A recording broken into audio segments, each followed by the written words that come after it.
is the human body, okay, the human body is actually requiring protein, carbs, fats, vitamins, minerals.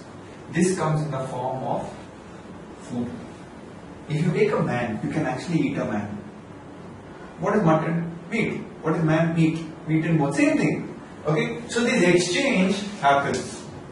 So here's the thought process. You require protein, you require carb, you require fat, you require vitamins, you require minerals.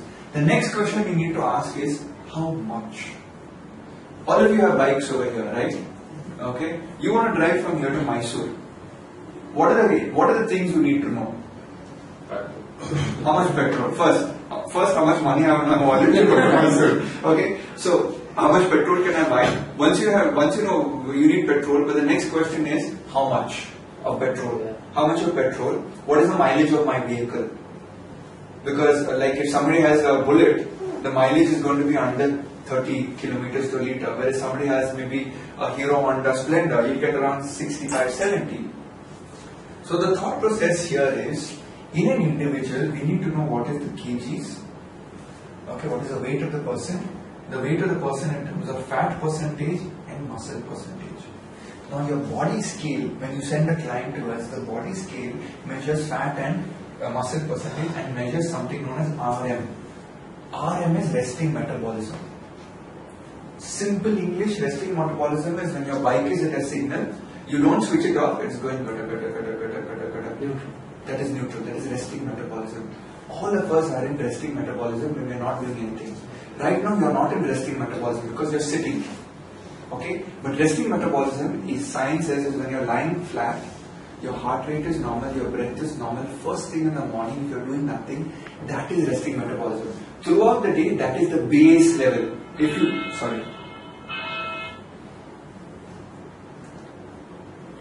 Throughout the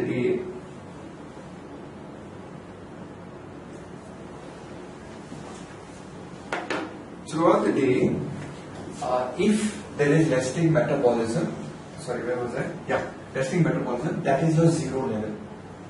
So, different people like you will have a higher resting metabolism than him. Why? Because your engine is larger than his. Yeah. What is the engine in the body is the muscles. Right? So, as a fitness trainer, it's very important to determine the structure of a person, which is what is the muscle and fat ratio. Now, when they come to you, they say, sir, I want to change my engine size. They may not technically say, I want to change my engine size. A muscle game guy will say, I want a larger engine. Okay? Person for weight loss will say, I want to lose weight. A lot of times, they don't realize that they will lose more amount of muscle and fat. That is your challenge. You have to preserve muscle and make them drop fat. You with me? So this is very important. Person comes, sir, I'm standing on weight scale, I lost weight. Boss, have you lost muscle, have you lost fat? Now for us as a nutritionist, once I know this, so let's say it is 1500 calories. It's like your bike going to Mysore. I know my engine capacity, I know my mileage. Accordingly, I need to put that much amount of petrol. So same way is the same thing over here. Once I know resting metabolism, the next thing you need to know is what is the activity factor.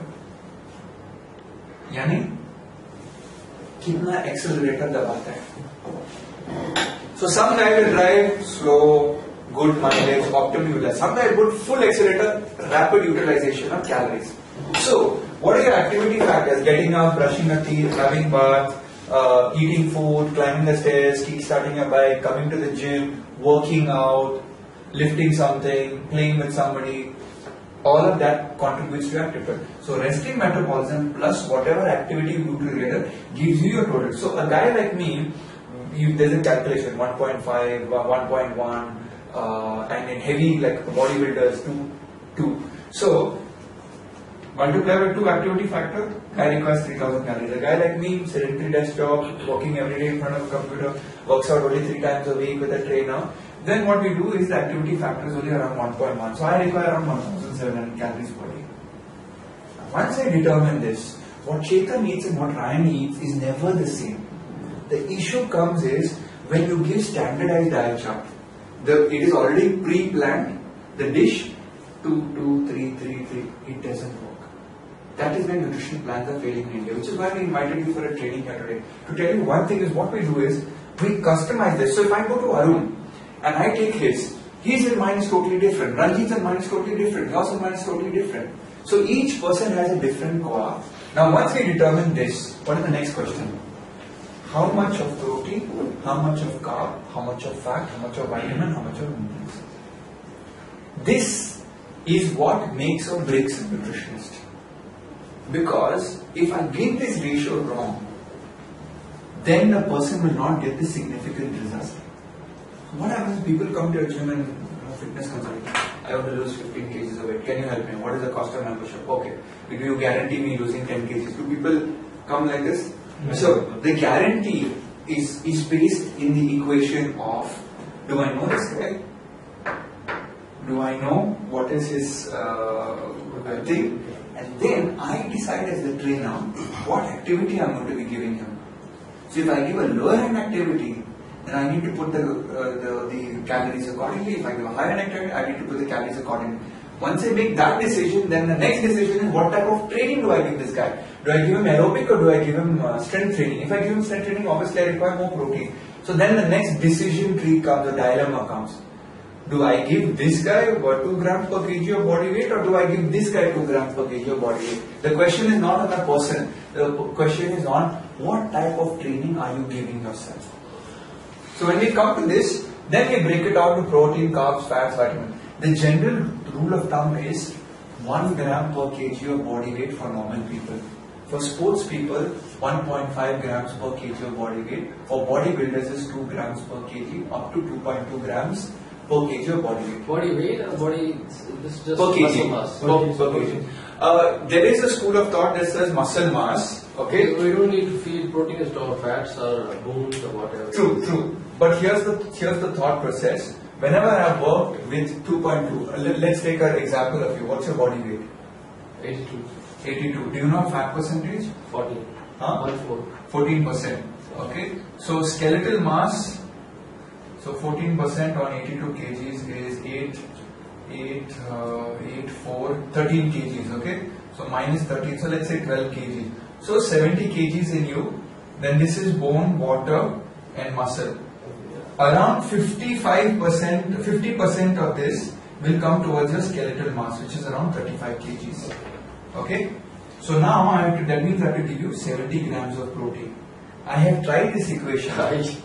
Yeah, that's very less. Yes. That's very less. Now you get my perception. So what happens is we tend to take 2.2 kgs on the whole body, so that if I take that, then at least you're getting 160 grams of protein divided by 6 meals, which is roughly around 30. About 30 grams per meal. Makes sense now? But if I do this, divided by 6 is 10 grams per meal. You're going to shrink. But I'll tell you something, my friend. I've had people where they put on this in the bulk out. And then there's a guy like me who's taken up to 250 grams of protein a day and nothing has happened. Exactly. Yeah. So you've gone to the next thing is this guy small wrist, ecto, meso, endo. So those of you who are new, start reading up on this concept, because you get clients who pull their hair out. Boss, make me like you and this and that and everything. No two people on the planet are the same. But you can take that guy to a better fitness, a better health, a better muscular definition, a better eating habit. I believe trainers change people's lives. The reason being is, I have a personal trainer. He was supposed to come here today, but he's not come. Nice guy. I've been with him for 5 years. His name is Kumar. The thing about a personal trainer is, you're with him for 60 minutes, 3 or 4 times a week. You get to work out with the guy, you get to talk with the guy. The guy knows everything about you that most people don't know about you. Okay? The thought over here is, when a trainer really understands you, he becomes a psychologist for you. Trainer really understands you, he knows when you're in pain. Trainer really understands you, he knows when you're flipping. He's like, come on, I don't feel like working. Come on, sir, let's go now. I'm going to kick your ass today.